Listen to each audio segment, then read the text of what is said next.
Welcome to Sparks and Blues. For today, we'll be exploring how to even make life a lot brighter. And of course, as our name goes, Sparks and Blues, the sparks are those beautiful things, those exciting things that gives you exciting moments and you just want to remain there. While the blues are those things that are not so exciting, that are not so nice, that makes you cold and you just want to get rid of them.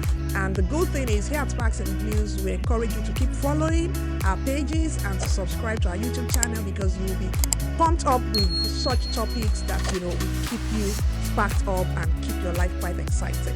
So today we are going to be delving into something we usually do not look at most of the time. We do not pay significant attention to, and it is exploring energies. What do I mean by this? Take for instance, you go into a room that is not organized, that is sort of scattered, cluttered, not really neat and nice. There's a feeling you just get approaching such an environment. It just gives you like a low feeling. And compare that to going into a bright space that is well decorated, smelling nice and fresh. You just feel pumped up, and happy. So those are like energies. And the big thing about energies is the fact that we need to be mindful of them.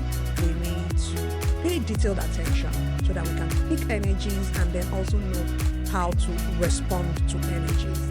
Take for instance, at the workplace, it's important that you're able to exist properly amongst colleagues.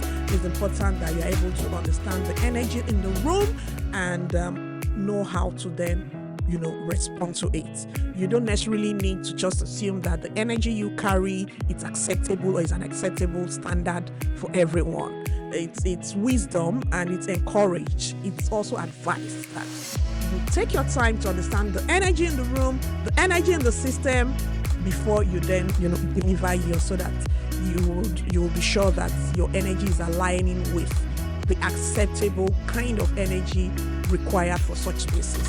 So I like to say that energy should be flexible, energy should be editable. You should be able to edit your energy.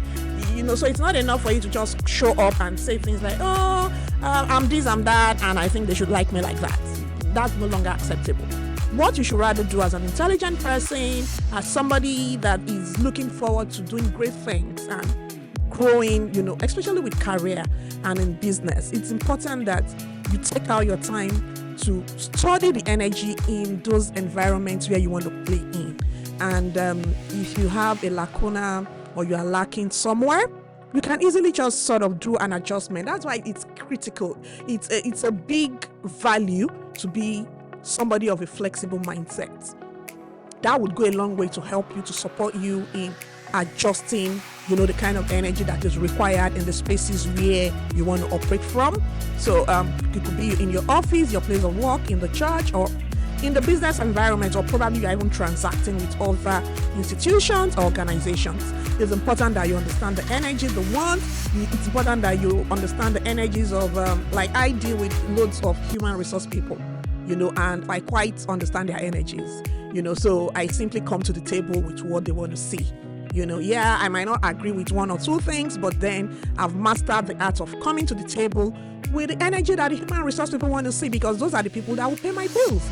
So those are the kinds of things we are talking about. So understanding energies, not taking energies for granted, paying detailed attention to energies goes a long way. So young people these days, I talk to them, you're getting married, you're getting into a relationship, you have the energy that you put forward to the guy or the lady that has chosen you. However, you need to understand the energy that is required to convince her family, her parents, to accept you. And it's important that you do your workings, you are aware of these kinds of energy, and then you present that so that you can be accepted. Time also plays a big role in, this energy thing we're talking about.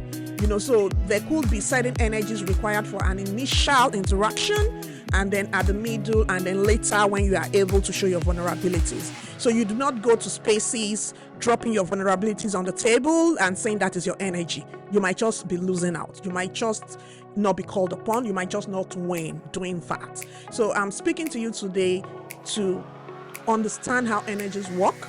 Take out time to study energies in spaces where you want to play in, especially with regards to your career, to your business, and to your success drive on a general note.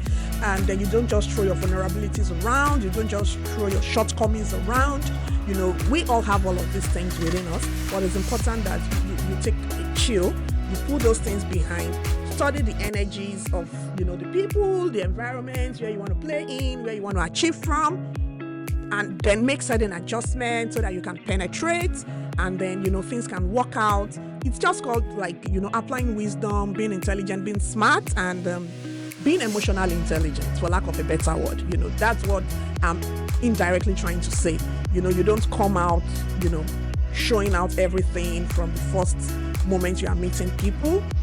And of course, if you are like an entrepreneur, you know, trying to like do business, it's important that you know the energy of the person you want to transact with, and then put such energies forward so that it can, you know, work out for them, and then they can see value in what you're talking about or what you're all about, and then you can begin to sort of build the relationships and know the right time to begin to adjust if it's needed, or to just maintain that if that is what it is. You know, these energies also cut across relationships. You know, you need to know the kinds of energies required for the kind of partners you want to attract, and then know how to get these people attracted, and then know when to begin to switch, and when people are comfortable enough to receive new categories of energies. So yeah, so that's what I have for you today, guys. Thank you so much for watching, and have a good time. Cheers.